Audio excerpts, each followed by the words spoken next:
Bismillahirrahmanirrahim. Assalamualaikum warahmatullahi wabarakatuh. Alhamdulillah, wassalatu wassalamu ala rasulillah wa ala alihi wa ashabihi wa man tabi'ahum bi ihsanin ila yaumiddin. Kemarin sudah kita sampaikan hadis dari Aisyah radhiyallahu anha. Rasulullah sallallahu alaihi wasallam bersabda, "Innallaha iza arada bi ahli baitin khairan adkhala alaihim ar-rifqa." Sesungguhnya Allah Subhanahu wa taala apabila menginginkan sebuah rumah tangga itu menjadi rumah tangga yang baik, maka Allah akan masukkan ke dalam keluarga tersebut apa? Ar-rifq, lemah lembut. Jadi keluarganya penuh dengan kelembutan, ya. Ya, anaknya lembut kepada orang tuanya juga lembut kepada anaknya, suaminya lembut terhadap istrinya juga lembut kepada suaminya. Di antara kelembutan itu apa, Pak? Mudah memaafkan. Ya, namanya selama makhluk itu bernama manusia pasti berbuat salah. Ketika istri kita berbuat salah, yakini ketika saya salah, saya senang dimaafkan. Begitu juga berlaku sebaliknya. Ketika orang lain salah, dia juga senang kalau kita maafkan. Berbuat salah di rumah tangga itu tinggal nunggu giliran. Hari ini istri saya yang bersalah, besok saya yang berbuat salah, ya enggak? Cuma ya tidak dibenarkan juga normalisasi kesalahan, tidak. Makanya ada kewajiban amar ma'ruf nahi munkar, tetap ada. Ya, di samping manusia itu tempat kesalahan, tapi ada juga konsep amar ma'ruf nahi munkar, ada juga konsep sering-sering memaafkan, gitu loh. Ya. Enggak ada mau nyari suami yang sempurna sampai Dajjal keluar juga enggak bakal nemu. Mau nyari istri yang sempurna sampai Nabi Isa turun juga enggak akan ketemu. Setiap manusia itu ada kekurangannya, ya. Tempatnya kehidupan yang maha sempurna di mana? Di surga, ya. Di surga enggak ada lelah, enggak ada capek, enggak ada jengkel, enggak ada kecewa. Di mana, Pak? Di surga, ya. Jangan berekspektasi kehidupan yang sempurna di dunia. Justru dunia adalah tempatnya menghadapi musibah, menghadapi ujian. Coba evaluasi, kita hidup di dunia berapa puluh tahun? Setiap kita mendapati musibah, dikira musibah terbesar kan? Ternyata besok datang musibah yang lebih besar lagi. Benar nggak? Ya, subhanallah. Ala kulli hal, selama kita hidup di dunia, ya nikmati cara kita menjalani kehidupan. Yang penting kita menghadapi musibah, menjalani kehidupan tadi masih di atas jalan Allah, masih sesuai dengan syariat. Kita aja selesai. Sampai kapan sabarnya? Sampai dijemput sama siapa? Siapa yang jemput? Malaikat maut, ya. Malaikat maut datang nanti. Assalamualaikum, waalaikumsalam. Saya datang mau mencabut nyawamu. Gimana Bapak jawabnya? Ayo. Nah, bentar, saya mau wudhu dulu, mau sholat, mau taubat. Iya? Nggak bisa. Idza jaa ahadahumul mauta fala yastakhiruna wala yastaqdimun. Kalau kematian itu datang tidak bisa ditunda, tidak bisa dipercepat. Sudah Allah tentukan. Kemudian berikutnya, innallaha rafiqun yuhibbur rifqa. Sesungguhnya Allah itu rafiq. Allah maha lembut. Allah aja lembut, Pak. Dan Allah mencintai kelembutan. Masya Allah. Allah itu lembut. Allah mencintai kelembutan. Mau tahu bagaimana Allah sayang kepada orang mukmin? Nah, kadang-kadang saya kalau nyampaikan ini hati saya nggak kuat ya. Yaitu ketika Nabi dan para sahabat didatangkan tawanan, oke? Tawanan perang. Di antara mereka ada ibu yang sedang mencari bayinya. Nah, ini ibu-ibu ini paling paham nih bagaimana perasaannya ya, ketika seorang ibu kehilangan bayinya. Panik, ya kan? Apa yang dilakukan pertama kali oleh seorang ibu yang menemukan bayinya?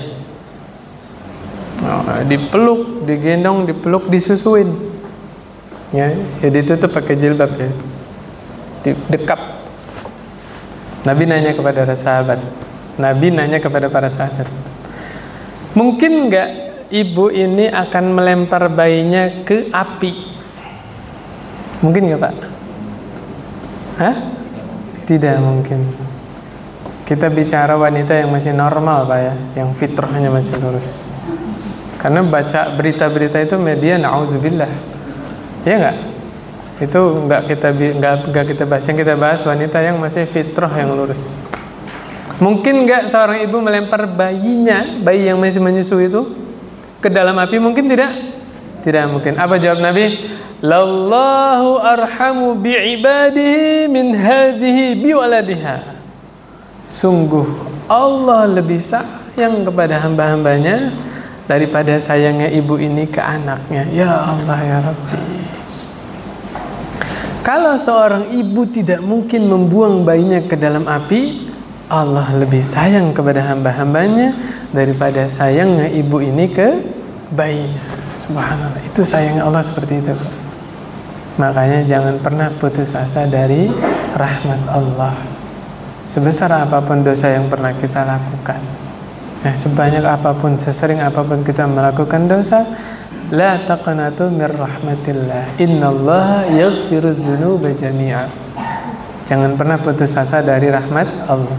Allah mengampuni seluruh dosa. Ya. Kalau malam Allah bentangkan tangan Allah. Ngapain? Menerima taubat orang-orang yang tadi siang bermaksiat.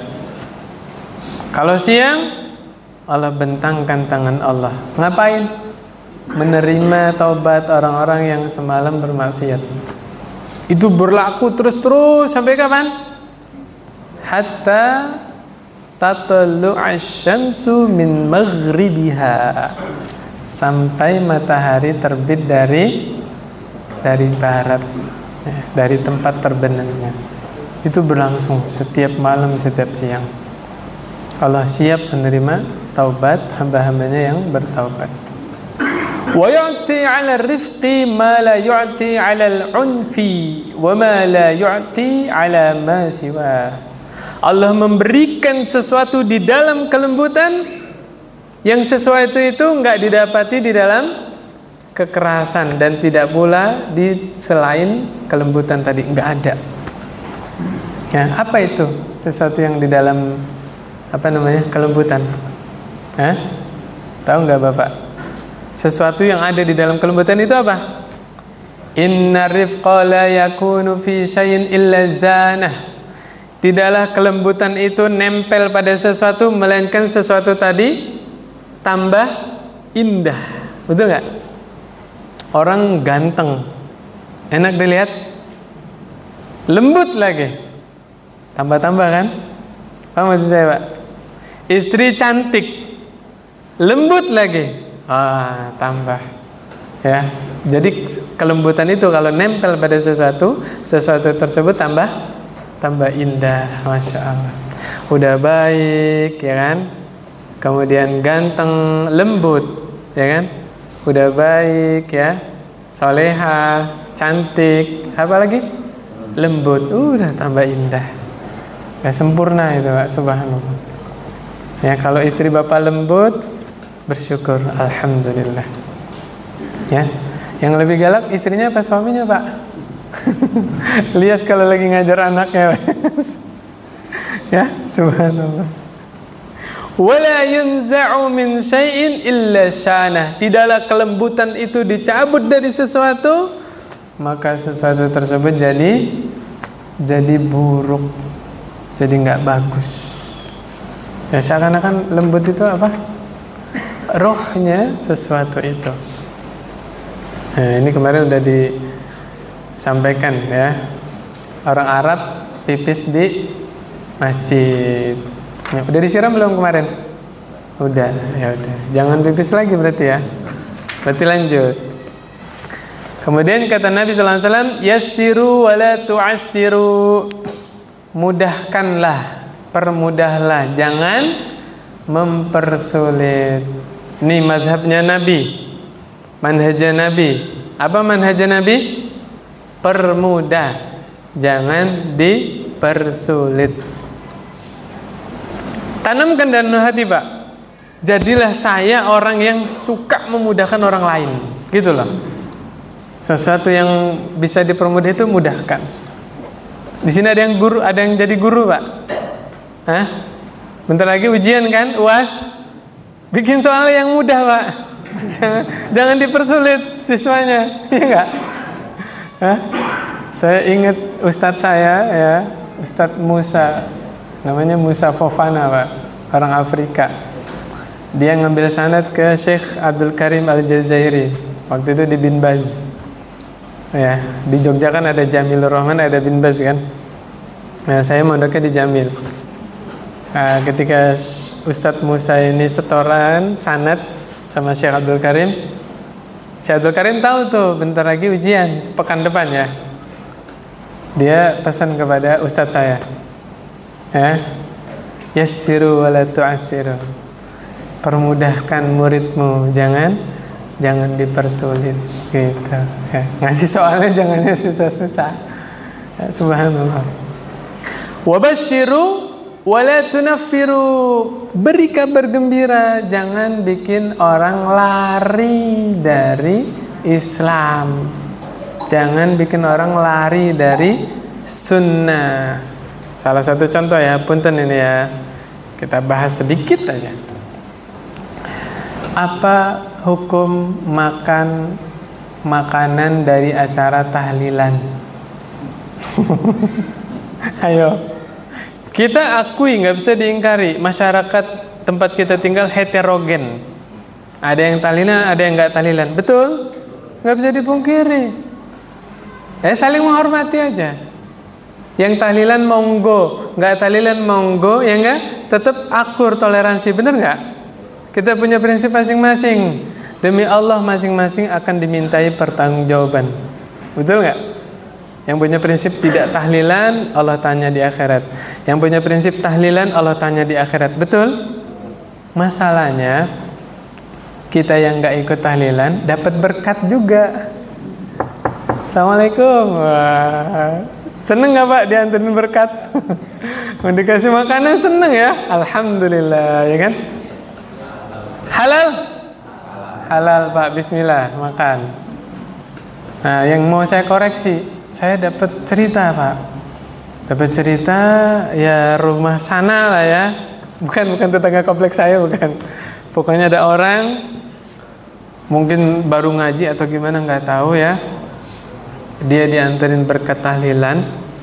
Orangnya masih depan rumah Pak, dibuang di tempat sampah. La haula wala quwata illa billah.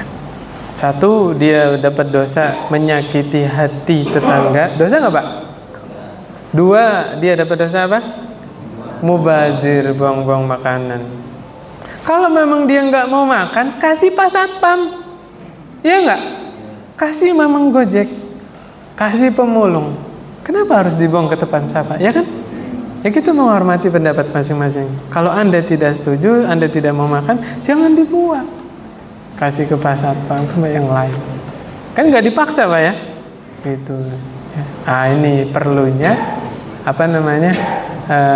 menyikapi sesuatu itu di atas ilmu dan dengan bijak. Gitu. Padahal kalau kita makan halal nggak Pak? Halal, boleh, silakan. Orang kita dikirimin makanan sama tetangga kita yang Kristen aja, halal tidak? Halal. Al-Maidah ayat 5 buka.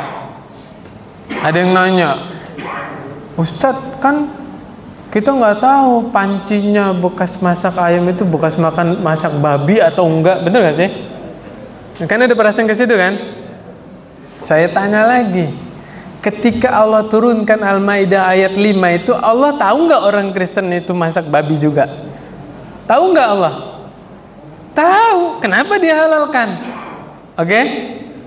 Itu satu logika. Hadisnya, di zaman Nabi orang Yahudi dikirimi paha kambing, udah mateng.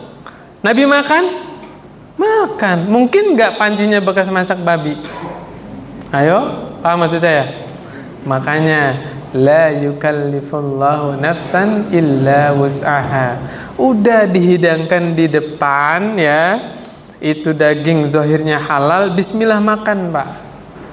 Saya tanya, apa hukumnya makan sembelihan yang tidak disebutkan nama Allah? Boleh nggak dimakan? Nggak boleh. Wajib sembelih itu bismillahi Allahu Akbar, iya nggak?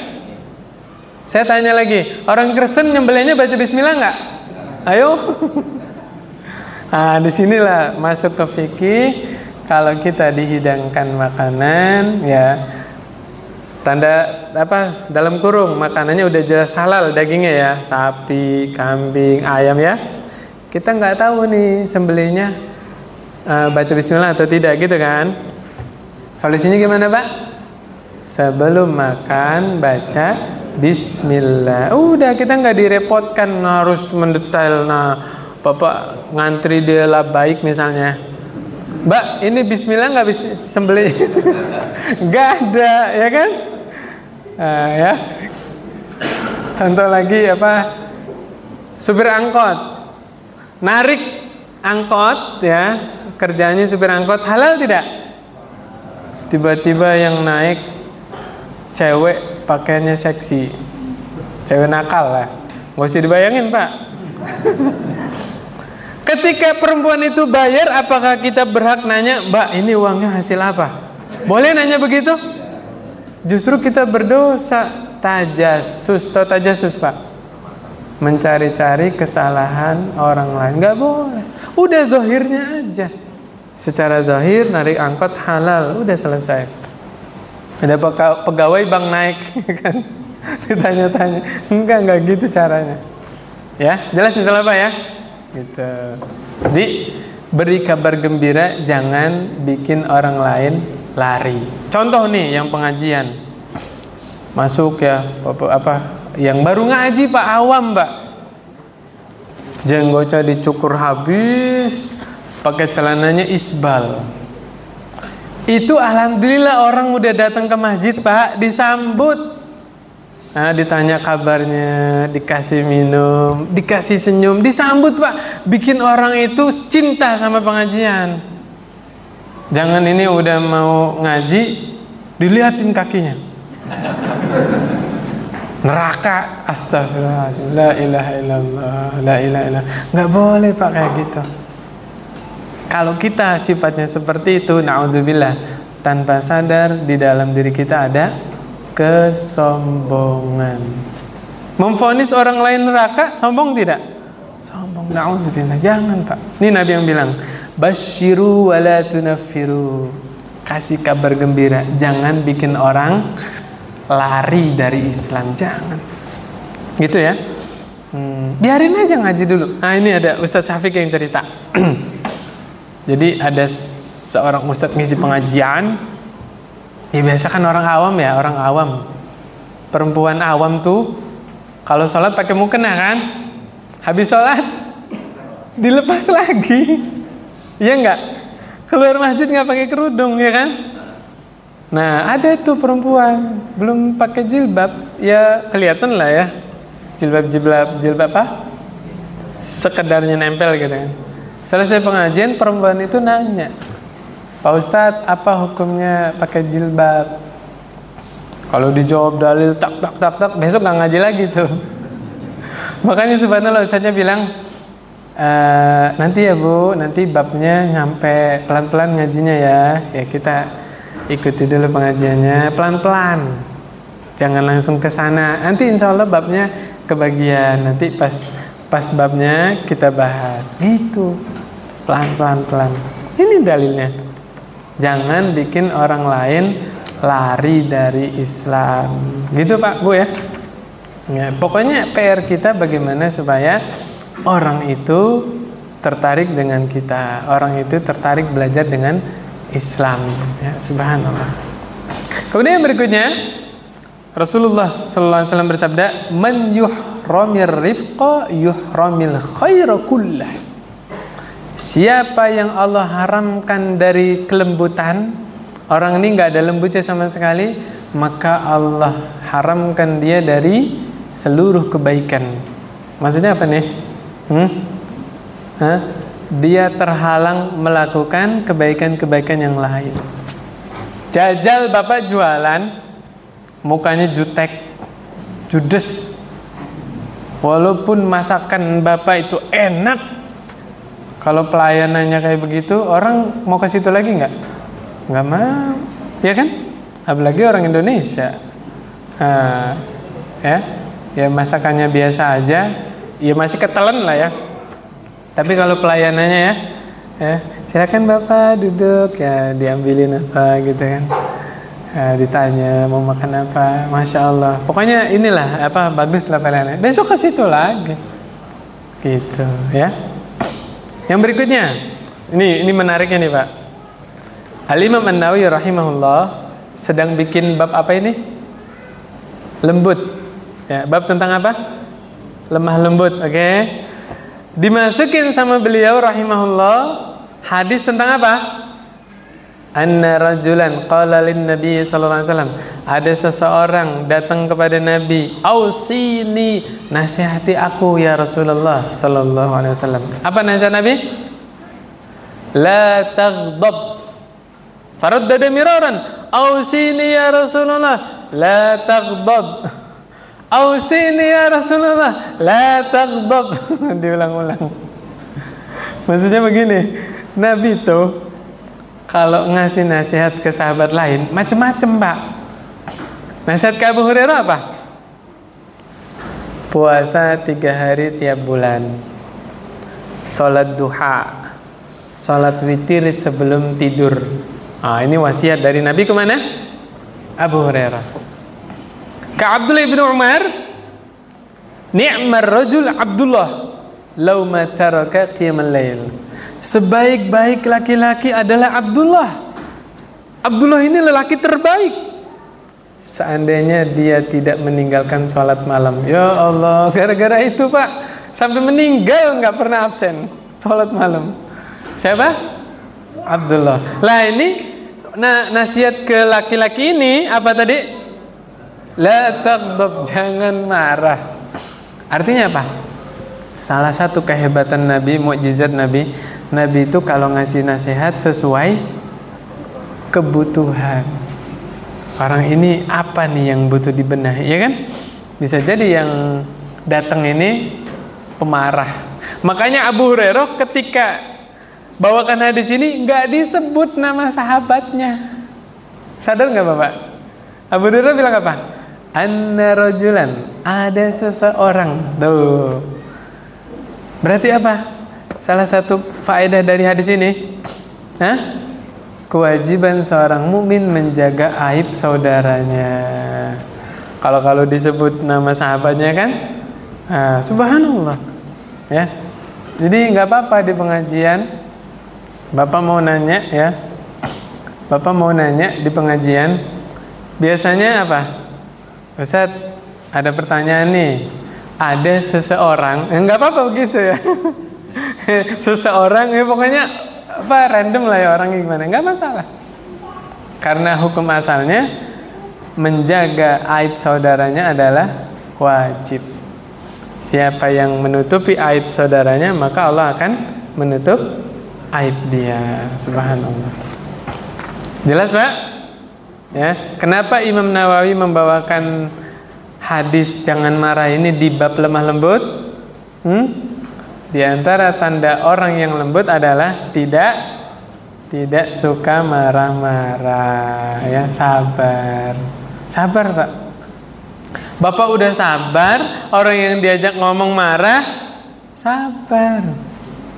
Siapa yang bisa marah-marah, Pak? Istrinya apa anaknya? Nah, misalnya anaknya ya. Bapak udah ngomong pelan nih. Ya mungkin kebawa lingkungan, tontonan kan nggak tahu kan? Tetap sabar. Nak, sini nak. Tadi ayah ngomongnya keras-keras apa pelan-pelan? Ayo, pelan-pelan kan? Gak boleh teriak-teriak ya. Nah, tetap sabar. Subhanallah. Ala kulli hal ya. Ya memang itu yang diperlukan. Ya, sabar ada batasnya? Sabar ada batasnya? Gak ada, Pak. Hatal mamat, sampai ketemu malakul maut, tetap sabar. Terus omongan orang-orang itu, sabar itu ada batasnya ya. Ada kan orang? Nah, kita husnuzon, Pak. Yang dimaksud dia adalah memberikan kesempatan, ya nggak? Salah sekali saya maafkan, 2 kali SP2. Ya enggak? Nah, perusahaan juga gitu kan? SP1, SP2. Kapan dikeluarin? SP3. Rumah tangga gitu juga kan? Talak 1, talak 2 baru ada talak 3. Maksudnya tadi sabar ada batasnya apa tadi, Pak? Memberi kesempatan. Itu benar, memberi kesempatan. Ya. Ya artinya masa iya sih kita mau dibohongin terus-terusan ya kan? Masa mau ditipu terus-terusan kan enggak gitu. Wallahu a'lam bishawab. Jelas itu Pak ya. Jadi kalau babnya tentang sabar tidak ada batasan. Tapi kalau memberi kesempatan iya ada batasnya. Sampai berapa kali? Jangan 3 kali, Bapak juga sekali kapok, bener kan? Makan di mana gitu kan? Pelayanannya nggak bagus, besok ke situ lagi, nggak lagi dah, cukup tahu aja, bener kan? Ya terserah, itu terserah Bapak ya. Subhanallah. Kemudian yang berikutnya, ya Masya Allah nih hadisnya berkaitan dengan kurban, ya Masya Allah ya. Ini pesan buat bapak ibu yang dirahmati Allah Subhanahu Wa Taala, yang Allah kasih keluasan rezeki, Allah kasih kesempatan kurban. Bismillah Pak, fokus sama kurban sendiri, luruskan niat lillahi Taala, jangan lihat-lihat kurban orang lain.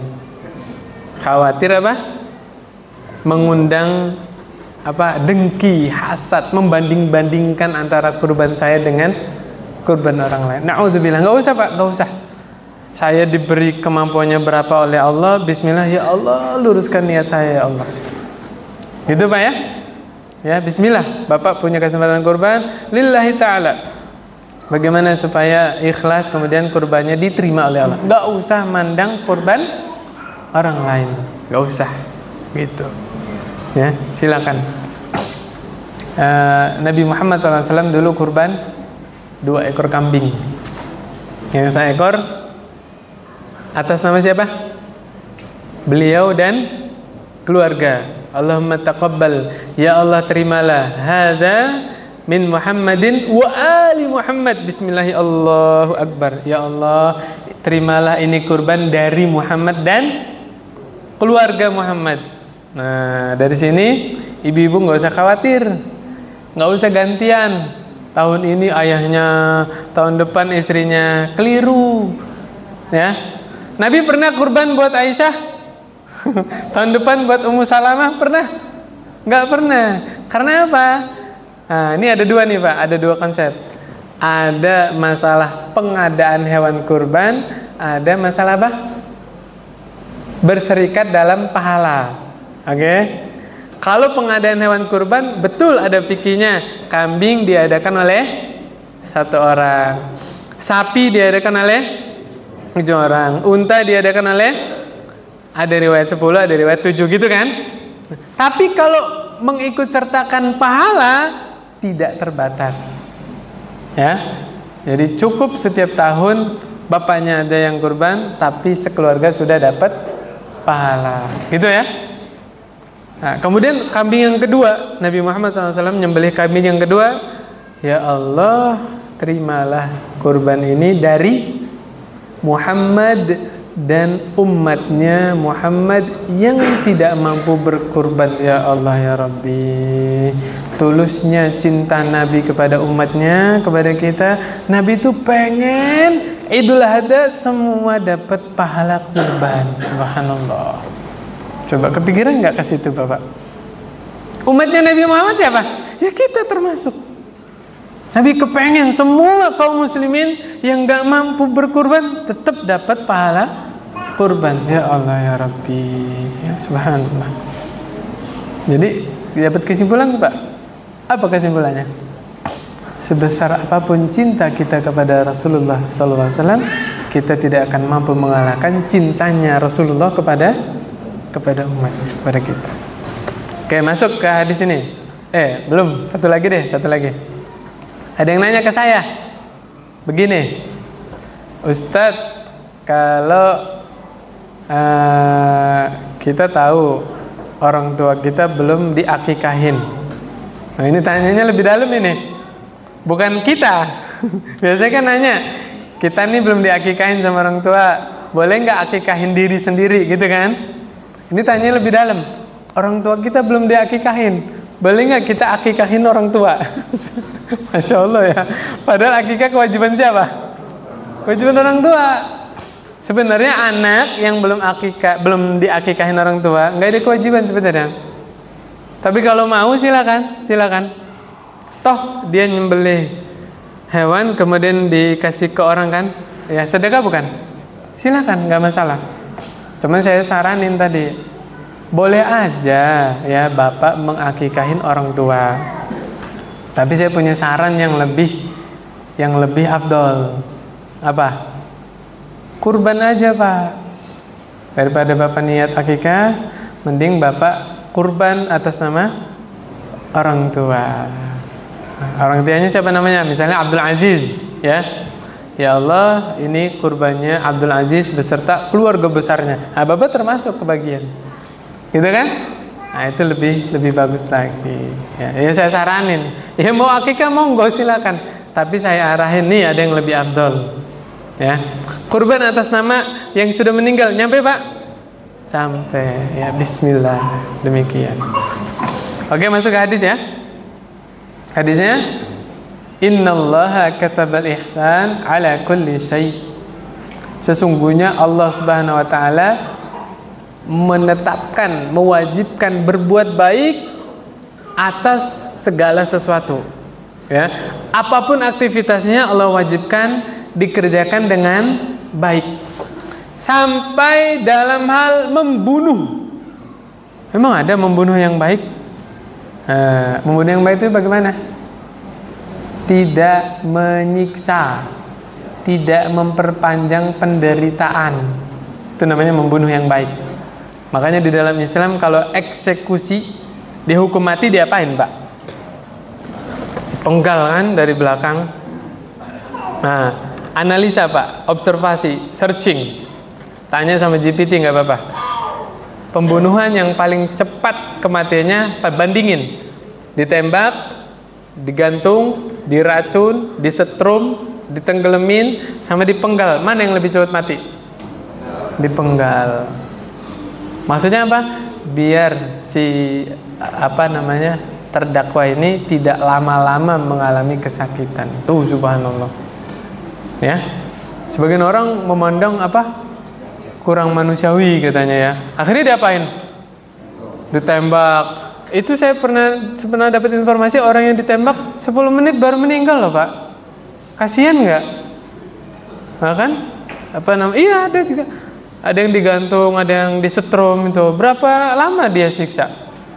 Ya, sebaik-baik hukum adalah hukum Allah Subhanahu wa taala. Makanya di sini fa idza qataltum fa ahsinul qitlah. Apabila kalian membunuh, perbaguslah pembunuhan. Makanya ketika jihad fisabilillah di peperangan Pak ya, bukan lagi damai, enggak lagi peperangan ya. Apa namanya yang paling diincar apanya? Lehernya. Di hadis-hadis kan bahwa apa, menebas leher musuh. Kemudian ada larangan apa? Memutilasi. Di dalam Islam itu dilarang walaupun lagi posisi perang. Boleh nggak mayat yang sudah meninggal dimutilasi? Tidak boleh. Ya, sudah meninggal aja kita nggak boleh menyiksanya, nggak boleh dimutilasi. Subhanallah. Wa idza dzabhtum fa ahsinu dzibha. Apabila kalian menyembelih, perbagus sembelihannya. Bagaimana perbagus sembelihan? Wal yuhidda ahadukum syafratah. Tajamkan pisaunya, goloknya tajamkan. Biar apa? Biar ketika nyembelih si hewan tidak kesakitan. Tajam banget Pak. Yang kalau perlu itu shred gitu tuh. Langsung keputus semuanya. Ya. Urat-uratnya itu ada 2 ya. Wal yurih zabihata, dan senangkan hewan sembelihannya. Bagaimana senangkannya? Sebelum disembelih disenengin, dikasih minum, dikasih makan ya. Rumput apa yang paling enak? Rumput gajah. Pernah nyoba Pak? Enggak, ya kan ngelihat hewannya doyan. Rumput gajah Pak ya? Ya. Kalau sapi makan rumput gajah, gajah makan apa? Itu penamaan aja ya. Disenengin hewannya, ya, kasih makan, kasih apa namanya, minum, ya, dielus-elus biasanya ya. Subhanallah. Demikian. Kalau ini ada lagi kitab yang satunya ya di rumah, Syarah Arba'in Nawawi, itu termasuk perkara yang diingkari oleh Nabi apa? Ngasah pisaunya di depan hewannya. Tahu Mbak? Jadi sapinya udah didatoin ya, bapak ngasah goloknya di depannya itu. Nah waktu itu ada sahabat yang ngerubuhin kambing ya, apa kakinya udah di atas ini, dia asah goloknya di depan kambingnya. Nabi ingkarin, kamu mau membunuh dia berkali-kali, tuh dihukumi seperti itu. Kenapa nggak diasah sebelumnya? Gitu. Nah ini mungkin ada panitia kurban di sini ya. Jangan menyembelih hewan di depan temannya. Pernah ngelihat sapi nangis Pak? Nah, jangan ya. Nah, jadi sapi-sapi yang belum disembelih ya dikumpulin di mana gitu kan? Nah apa namanya, tempat eksekusinya di mana? Ya kalau tempatnya terbatas sempit, pakai terpal Pak. Ditutup ya. Jangan biarkan hewan yang akan disembelih melihat temannya disembelih ya, jangan. Ini termasuk adab-adab dalam menyembelih. Terus apakah harus menghadap kiblat? Ayo, nyembelih hewan apa harus menghadap kiblat? Iya. Kalau kambing gampang, kalau ayam gampang, kalau sapi gimana? Udah dirubuhin nggak hadap kiblat ya kan? Gimana tuh geser-gesernya, geser-gesernya, susah kan? Nah, yang penting bapak-bapak sudah berusaha. Ini khusus bapak-bapak ya. Ibu-ibu belum pernah ya nyembelih sapi ya.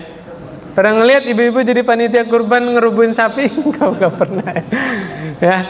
Yang penting bapak udah berusaha aja. Ya kalau nggak mungkin ya udah Bismillah. Yang penting nyembelihnya baca Bismillah ya Allah Akbar. Oke, bahas kurban lagi sedikit.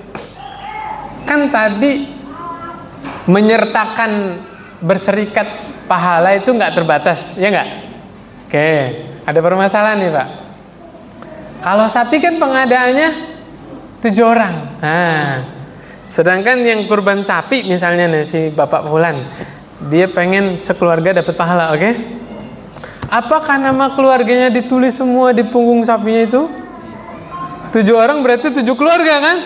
Rame itu. Enggak Pak, innamal a'malu binniyat.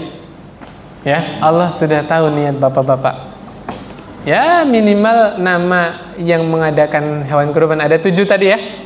7 biasanya dikalungin ya. Yang mau nyembelih tukang jalan itu baca. Baca itu hanya sebenarnya baca itu hanya ini menghadirkan niat. ya, nguatin aja. Itu nggak apa-apa. Dibaca dulu baru Bismillahirrahmanirrahim. Adapun keluarganya diikut sertakan pahala kurban, insya Allah sudah Allah Maha tahu. Gitu Pak ya. Jadi nggak usah nyusahin yang nyembelih. Bapak tulis tuh nama keluarga Bapak semua.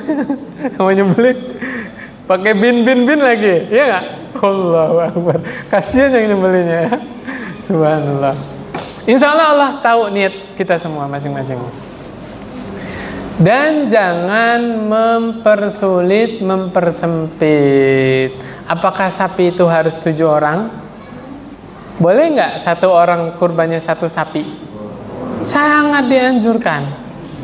Saya kenal sama orangnya masih hidup sampai sekarang, alhamdulillah masih sehat, hafizahullah.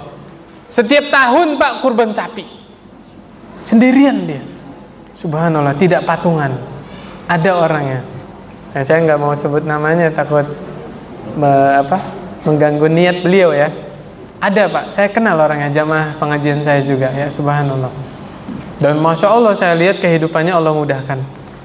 Ya, rumahnya besar, mobilnya 4, ya, anak-anaknya itu kerja sama dia semua, ya, subhanallah.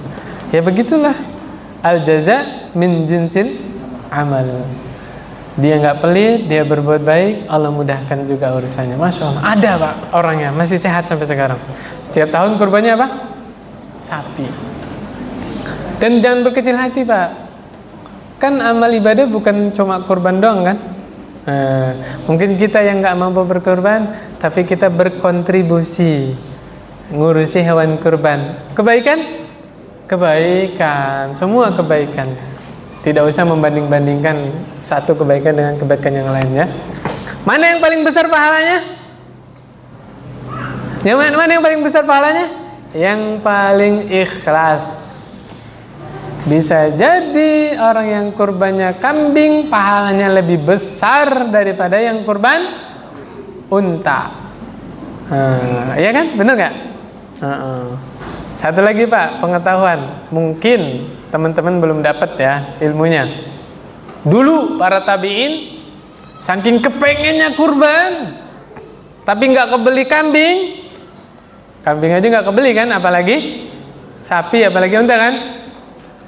Mereka di rumah nyembelih ayam Pak. Nah, ini jangan salah paham ya. Kurban itu hewannya sudah ditentukan ya, minimalnya kambing ya kan, maksimalnya unta, nggak bisa dirubah. Sah nggak kurban pakai ayam? Nggak sah. Tapi dia sedang berikhtiar, ya Allah sebenarnya saya juga pengen kurban, tapi tahun ini saya kebelinya ayam. Paham maksud saya Pak? Man tashabbaha biqaumin fahuwa minhum.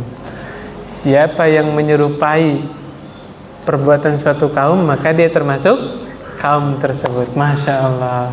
Dia pengen nyembelih sapi, pengen nyembelih kambing, nggak kebeli, qadarullah, ya kan? Dia beli ayam, disembelih di rumahnya. Bismillahirrahmanirrahim. Masya Allah. Dan dia nggak ngarep apa? Dibagi kambing sama masjid, nggak ngarep. Bukankah perbuatan yang paling mulia tidak mengharap kepada makhluk, ya nggak? Tidak mengharap pada manusia kan? Panitia kurbannya manusia bukan Pak? Manusia semua kan, nggak ada yang tumbuhan kan? Nah, dia tidak mengharap dapat dari panitia kurban. Bismillah saya nyembelih ayam. Masya Allah. Nah, itu lurusnya niat Pak, benernya niat. Pengen saya itu kurban, qadarullah nggak kebeli. Dia beli apa tadi? Ayam. Kalau bisa ayam kalkun Pak. Kan lebaran ya kan, masaknya masak besar, keluarganya diundang, ya enggak? Atau apa? Angsa, ayam unta apa Pak? Burung unta berapa? Kebeli kambing itu Pak. Bapak beli burung unta. Beli burung unta kebeli kambing. Nggak tahu harga burung unta berapa ya? Nggak tahu ya. Ala kulihal ya, Masya Allah. Ada lagi pertanyaan. Kurban menggunakan kerbau. Ayo. Sah nggak pakai kerbau? Sah. Karena kerbau masih saudaranya sapi. Sebagaimana domba masih saudaranya kambing ya. Kambing, domba masih saudaraan kan? Nah, kerbau sama sapi masih saudaraan. Ya nggak apa-apa, silakan. Ya, demikian ya. Wallahu a'lam bishawab. Ini jadi ngebahas kurban ya. Nggak apa-apa ya. Kan berilmu sebelum berbuat ya, berilmu sebelum berkata. Saya sengaja mau bahas itu. Mudah-mudahan pertanyaan-pertanyaan yang masuk itu bermanfaat juga bagi yang mendengar ya. Oke, lanjut ke hadisnya. Nabi Muhammad SAW di antara kebiasaan beliau yang baik, apabila dihadapkan kepada Nabi dua perkara, Pak. Oke, harus milih nih salah satunya. Maka yang Nabi ambil adalah perkara yang mudah. Oke, saya ulangi ya. Nabi kalau dihadapkan dua pilihan, yang Nabi pilih yang mana? Yang paling mudah, selama yang mudah tersebut tidak mengandung dosa. Paham? Selama yang mudah tadi tidak mengandung dosa. Kalau mengandung dosa, Nabi adalah orang yang paling jauh dari berbuat dosa. Kemudian termasuk karakter Nabi Muhammad SAW, Nabi tidak pernah dendam, tidak pernah menuntut orang yang menzolimi diri dia. Nabi itu keras, tegas kalau yang dilanggar hukum Allah. Itu ada yang hadisnya barusan. Sengaja saya nggak bacain hadisnya, khawatir nanti waktunya panjang lagi. Jelas Pak ya? Jadi kesimpulannya itu. Coba kita ulang kesimpulannya. Nabi SAW kalau dihadapkan dua pilihan, yang beliau pilih yang mana? Yang paling mudah. Jadilah orang-orang yang mudah dan memudahkan orang lain, Pak. Ya. Selama kemudahan itu tidak mengandung dosa. Jadi di dalam Islam itu disarankan jadi orang yang mudah, ya, royid, santai, memudahkan orang lain, tapi tidak bermudah-mudahan. Nah, saya sini paham ya? Tidak bermudah-mudahan. Orang yang bermudah-mudahan itu gimana? Setiap permasalahan agama di dalamnya ada khilaf, oke? Mesti yang dia cari yang mana? Yang sesuai hawa nafsunya. Nah, ini namanya bermudah-mudahan. Na'udzubillah, na'udzubillah. Hancur, Pak. Agama seseorang akan hancur. Setiap permasalahan agama yang ada khilaf, yang dia cari yang mana? Yang menyenang sesuai dengan kesenangannya. Itu orang itu akan hancur, binasa. Na'udzubillah. Yang benar, ketika kita dihadapkan masalah yang khilaf, sebenarnya Allah sedang menguji keimanan kita, menguji agama kita. Mana yang kita pilih?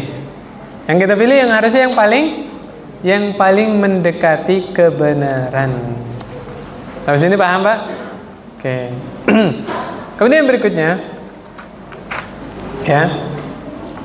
Ala ukhbirukum biman yahrumu 'alan nar. Mau nggak saya kasih tahu siapa orang-orang yang haram masuk neraka?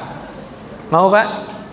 Nah, sini Nabi menyebutkan ada 4, ya. Orang kalau punya karakter 4 ini, kata Nabi Sallallahu Alaihi Wasallam, dia haram masuk neraka. Ya, berarti nggak mungkin masuk neraka, Pak. Mudah-mudahan kita ada di sini ya, termasuk. Yang pertama apa? Ala kulli qaribin, setiap orang yang dekat. Orang yang dekat dengan orang-orang lain. Apa ini maksudnya? Mudah bergaul sama orang lain tuh apa? Santun, senyum, ya, tegur sapa. Ini orang haram masuk neraka, Pak. Masya Allah. Kan tadi kata Nabi apa? Basyiru, kabar gembira. Ya, orang yang sering nyapa orang lain duluan, kata Nabi, haram masuk neraka. Apa tadi? Qaribin, orang-orang yang dekat sama orang lain. Yang kedua, hayyin. Apa hayyin? Tawaddu'. Selalu kalau ketemu orang, kayaknya dia lebih baik daripada saya deh. Nah, gitu, Pak. Ya, ini udah bahasanya sudah selesai, Pak ya, tentang tawadhu, tentang sombong. Yang pertama tadi apa? Dekat sama orang lain. Yang kedua, tawaddu', rendah hati ya. Jauh dari sifat sombong. Yang berikutnya layyin. Layyin itu apa? Layyin itu kalau di bahasa itu lunak. Mat layyin tahu? Li'ila fi Quraisy. Mat layyin dengan ya. Layyin itu lunak. Maksudnya apa? Supel, mudah bergaul. Nah, orang yang supel kan lunak kan? Ya. Dia ngobrol sama anak kecil nyambung, sama orang seumuran nyambung, sama orang tua nyambung gitu loh. Nah, itu haram masuk neraka. Kita bukan memvonis, menjudge ya. Ini doa harapan. Ya, harapannya orang-orang yang model begini jangan sampai masuk neraka. Yang ketiga, yang keempat apa? Sahlin. Orang-orang yang mudah. Sesuatunya itu mudah. Pokoknya kalau urusan sama dia pasti mudah. Kalau beli mudah, kalau jual mudah ya. Kalau urusan hutang piutang mudah ya. Subhanallah. Selesai pembahasan. Masih ada 2 menit. Balik lagi ke kurban ya. Oke, dikit aja dikit. Yang harus digarisbawahi yang pertama, sahibul kurban itu boleh makan bagian dari hewan kurban tersebut. Oke.